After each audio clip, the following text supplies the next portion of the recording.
Apple asks for the Supreme Court to reverse the App Store case ruling. Uber, Grubhub, and DoorDash must now pay NYC delivery workers an $18 minimum wage.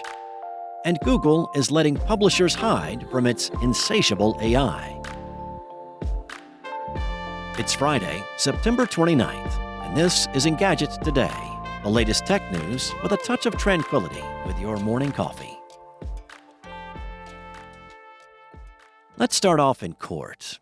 As expected, Apple is making a last-ditch effort to get the Supreme Court to reverse a ruling that would force it to open up its App Store to third-party payments.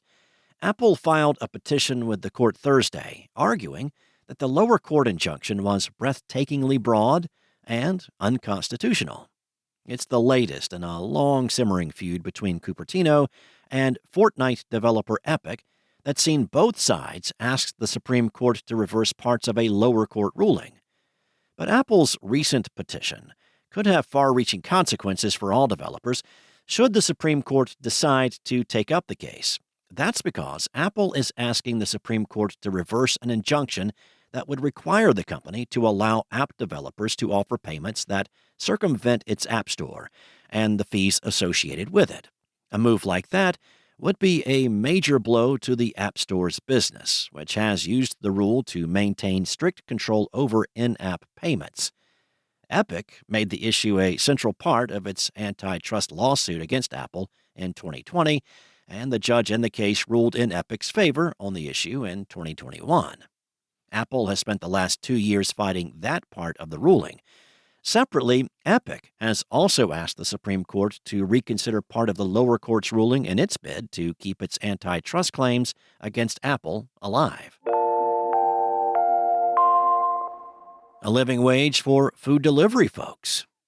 Uber, DoorDash, and Grubhub won't be able to get out of paying minimum wage to their New York City delivery workers after all, following a judge's decision to reject their bid to skirt the city's new law.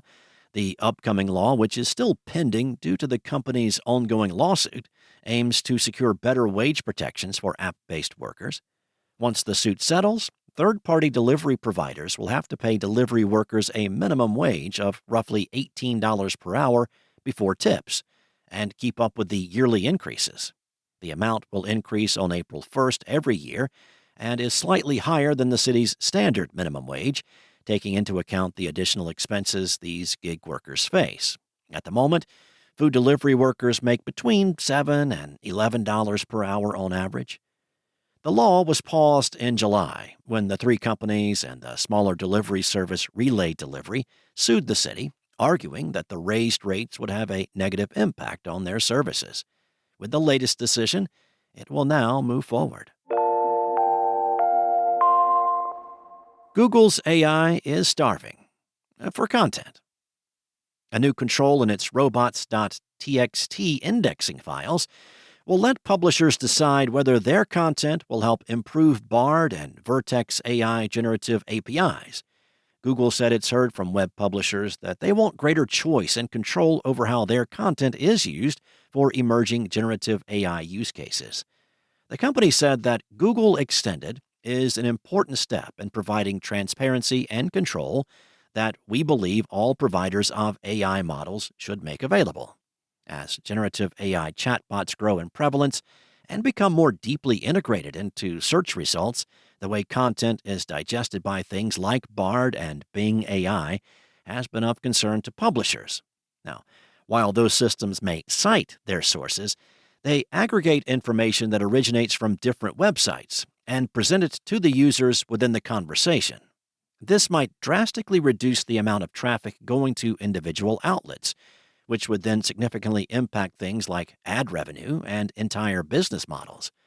Google said that when it comes to training AI models, the opt-outs will apply to the next generation of models for Bard and Vertex AI.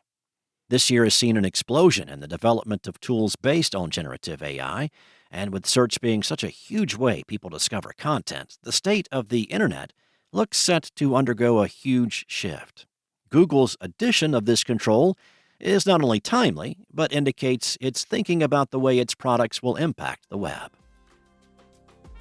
Thanks for listening. To stay in the know and the flow, rate and subscribe wherever you listen. Today's show featured journalism by Engadget contributors Carissa Bell, Cheyenne McDonald, and Sherilyn Lowe, and was produced by Spoken Layer. And as a reminder, you can listen to The Future later today on Engadget tomorrow. Enjoy your weekend, and I'll see you back here on Monday.